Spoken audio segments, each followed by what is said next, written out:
Olá pessoal, mais uma vez hoje dicas. Vou passar uma dica para você do Gol. Esse Gol ele rodou, né? De Feira de Santana para Cansanção, aproximadamente uns 500 quilômetros ele rodou mais ou menos. Aí foi em alta, 140, 130. É um carro 1000. O que aconteceu? Ficou com um barulho de tucho batendo constante. Quando eu desmontei, vou mostrar para você o que aconteceu aqui.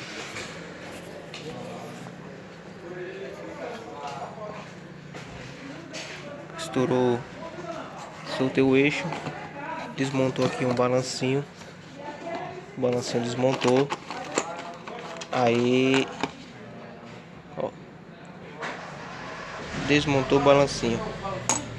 Aí vou fazer a troca e vou ver como fica.